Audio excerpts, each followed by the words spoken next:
Hello and welcome back to At Your Service, where we are truly at your service. I'm Emerson Elledge. I'm Mia Noah. I'm Addison Lecock.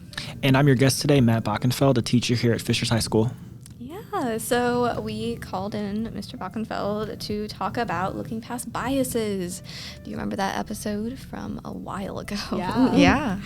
Yeah, so what can you tell us about bias?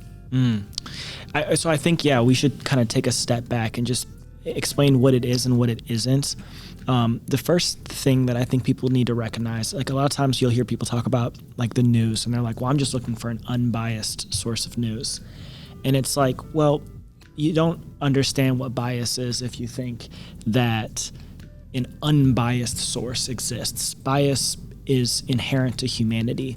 And so in a simple sense, bias is just the shortcuts we've created in our head to understand the world around us while we're receiving this unbelievable amount of information. Like our brain creates shortcuts just to process things faster.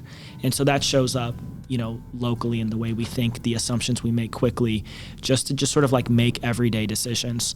It can show up in pernicious ways too, but I think what's really important to understand is that it's not like bias is inherently evil. What bias is inherently human. And that's, I think, what people need to kind of shift in their understanding.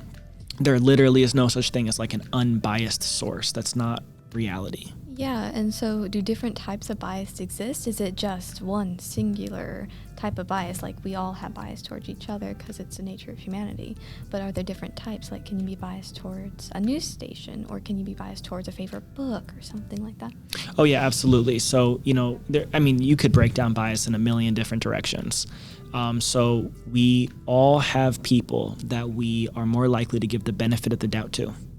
So like, for example, if I hear my mom say something, I know my mom, I've got literally decades of positive experiences with my mom, so that I am much more patient with her to be like, oh, maybe the way you said that isn't what you meant, and I'll listen, and because my bias is towards her goodness. But if there's somebody who I know I disagree with all the time and they say the exact same thing word for word, my bias is to like, well, there they go again. This is just who they are. This is just indicative of their character.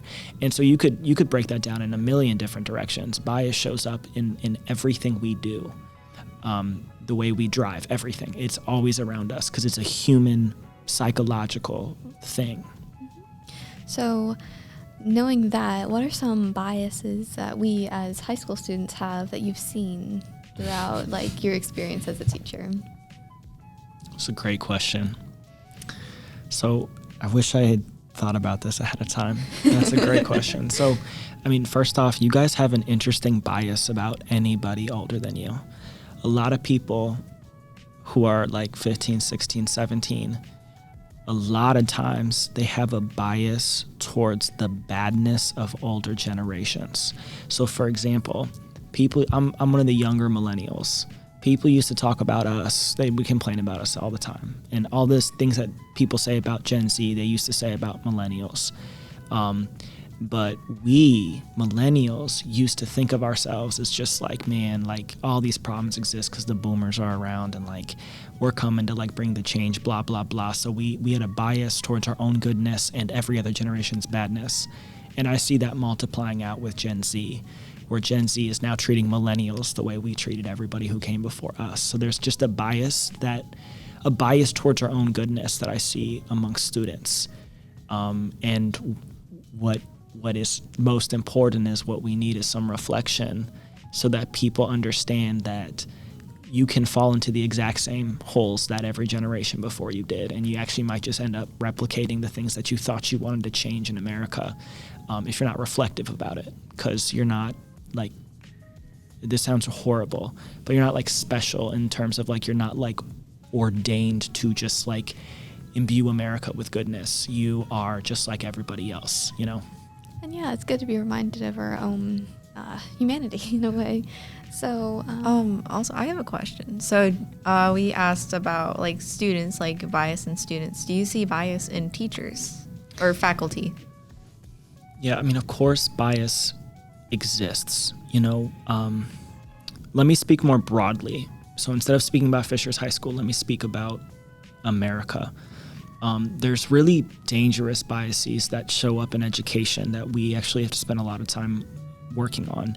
An example of it is that if you look nationally, if somebody was to throw a punch in our classroom, those students get written up at the exact same rate. It's like 100%. Like if you throw a punch, you get written up. Do you know what I mean? So there's not really like for example, there's not like a racial gap in who gets written up for throwing punches. However, across the country, there is a pretty significant racial gap in who gets written up for disrespecting a teacher. In other words, teachers tend to write up students who are non-white, at least they're more likely to perceive whatever exchange there is as being disrespectful than they are if the exchange is between a white teacher and a white student. And that has massive implications. Now, that doesn't mean that anybody's acting. It's not like that teacher is just like out here like a Klans member is racist. What we're seeing is that, at least in that example, maybe a teacher isn't used to how some people like socialize. And so they view certain behaviors as aggressive when actually they're just friendly. And that sets a tone where the teacher becomes combative with kids who weren't doing anything wrong in the first place. And that creates the foundation for an exchange that can be disrespectful, when really what happened was there was a cultural misunderstanding at the start, not by the kid, but by the teacher. That's a bias that shows up in education. And if you're not aware of it, you actually create really unequal environments. So how can we be conscious of our own biases and try to like acknowledge them but not let them inhibit our judgment? The easy answer is an answer that's not going to work for most people. You have to shatter the echo chamber you're in. So like for me, I teach history. I've been incredibly lucky. So I've just been able to like travel all over the world. I've been to like 15 countries. So it's hard to hold biases when you meet the people that you teach about and you become friends with them and they invite you into their home to eat with their family.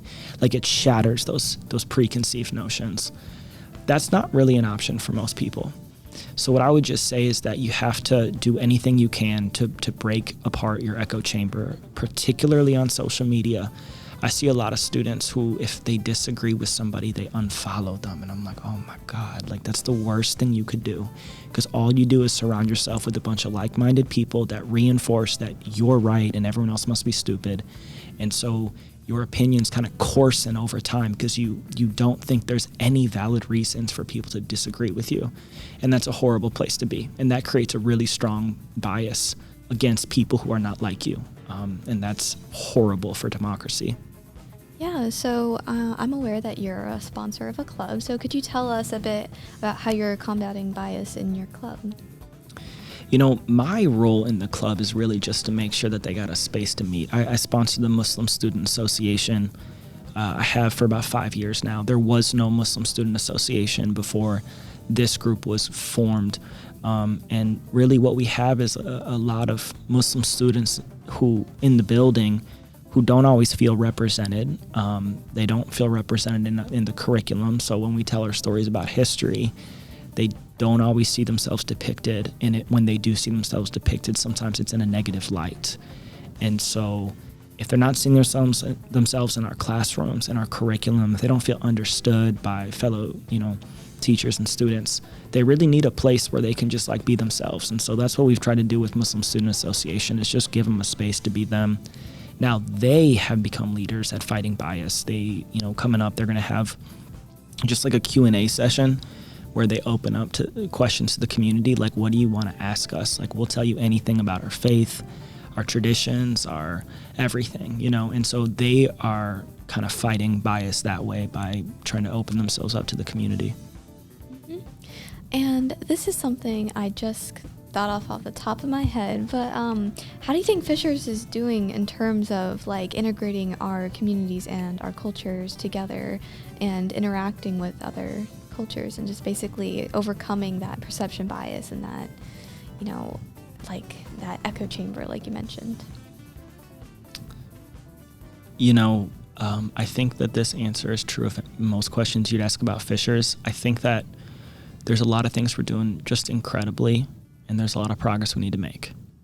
So it's not like we're at the promised land, but sometimes I think that there's a bias against just like recognizing change. Like, I've only been here for 7 years, and Fishers is a radically different school than when I first came here.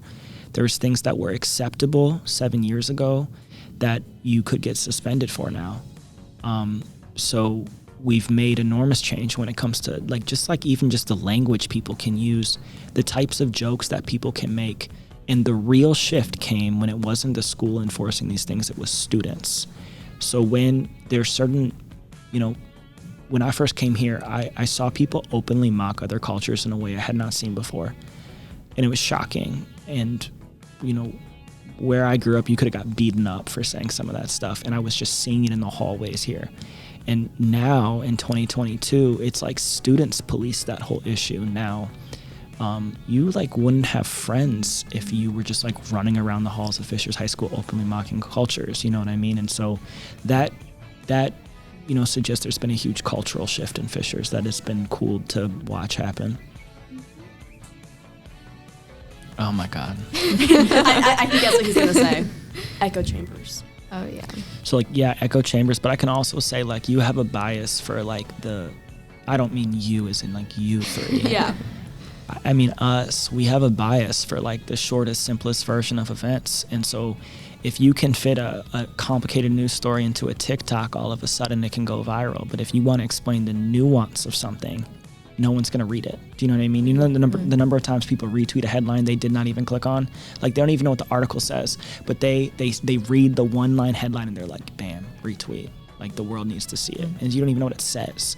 So people have a bias towards the simplest possible explanation for things.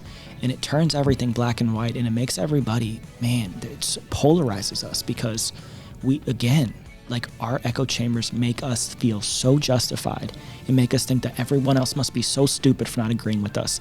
And it's so toxic to a democracy to build a media infrastructure this way. And so my concern is that we gotta welcome people into deeper ways of knowing, because if all you know is the headlines, you just don't know anything. There's incredible studies that show that some people who are watching cable news, that they actually know less because they're watching cable news, because the format of cable news is 2 minutes, expert, rapid fire talks about some stuff, takes one question, then goes, and they're on to the next thing.